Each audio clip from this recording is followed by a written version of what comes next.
अगर तुम ये सुन रहे हो तो शायद कहीं ना कहीं तुमने खुद को इग्नोर किया है। शायद तुमने किसी को दिल से चाहा, लेकिन उसने तुम्हें कभी उतनी इंपॉर्टेंस नहीं दी। शायद तुमने बार बार कोशिश की, लेकिन सामने वाले ने तुम्हें उतनी प्रायोरिटी नहीं दी।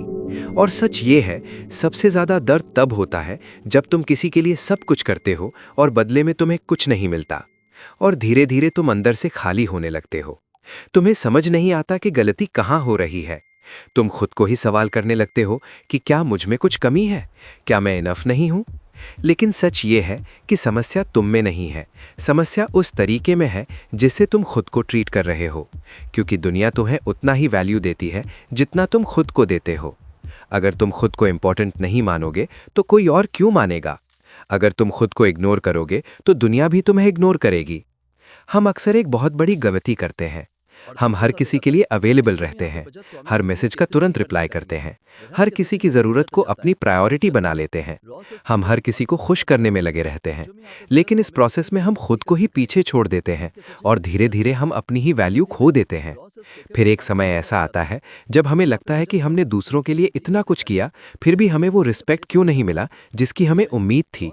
लेकिन सच्चाई ये है कि तुम इसलिए इग्नोर नहीं किए जा रहे क्योंकि तुम कम हो, बल्कि इसलिए क्योंकि तुम बहुत ज़्यादा अवेलेबल हो। और इंसान की नेचर यही है, जो चीज़ आसानी से मिल जाए उसकी वैल्यू धीरे धीरे कम हो जाती है। जो हमेशा मौजूद रहता है वो खास नहीं रह जाता। और तुमने खुद को इतना एक्सेसिबल बना दिया है कि लोगों ने तुम्हें ऑब्वियस मान लिया है। अब सोचो, अगर तुम हमेशा अवेलेबल हो, अगर तुम हर समय रिप्लाई कर रहे हो, अगर तुम हर किसी के लिए प्रेजेंट हो, तो लोग तुम्हें स्पेशल कैसे मानेंगे। अब वक्त आ गया है खुद को बदलने का, खुद को फिर से बनाने का। अब से एक सिंपल रूल बनाओ, हर किसी के लिए तुरंत अवेलेबल मत रहो। हर मैसेज का तुरंत रिप्लाई देना जरूरी नहीं है। तुम्हारी साइलेंस भी एक जवाब हो सकती है। तुम्हारी एब्सेंस भी तुम्हारी वैल्यू बना सकती है।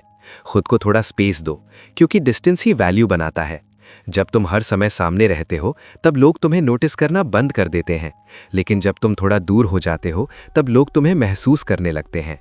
अब खुद को प्रायोरिटी बनाओ। तुम्हारे गोल्स, तुम्हारा करियर, तुम्हारी मेंटल पीस, ये सब सबसे पहले आने चाहिए, बाकी सब बाद में। क्योंकि अगर तुम खुद को ही निग्लेक्ट करोगे तो तुम्हारी लाइफ में बैलेंस कभी नहीं आएगा। और एक बहुत ज़रूरी बात, अपने इमोशंस को कंट्रोल करना सीखो।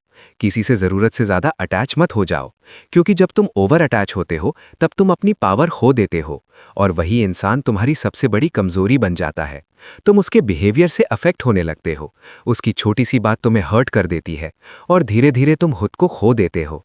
इसलिए फील करो, लेकिन कंट्रोल के साथ। जुड़ो, लेकिन खुद को खोकर नहीं। गलती उनकी नहीं है, गलती तुम्हारी भी नहीं है। बस तुम्हें कभी ये सिखाया ही नहीं गया कि खुद की वैल्यू कैसे रखनी है। लेकिन अब तुम सीख सकते हो, अब तुम बदल सकते हो, अब तुम खुद को एक नई पहचान दे सकते हो। और याद रखना, जिस दिन तुमने खुद को रिस्पेक्ट देना शुरू कर दिया, उसी दिन से तुम्हारी लाइफ बदलनी शुरू हो जाएगी। तुम्हारा कॉन्फिडेंस बढ़ेगा, तुम्हारी सोच बदल जाएगी, तुम्हारी एनर्जी बदल जाएगी, और लोग खुद तुम्हारी तरफ अट्रैक्ट होने लगेंगे।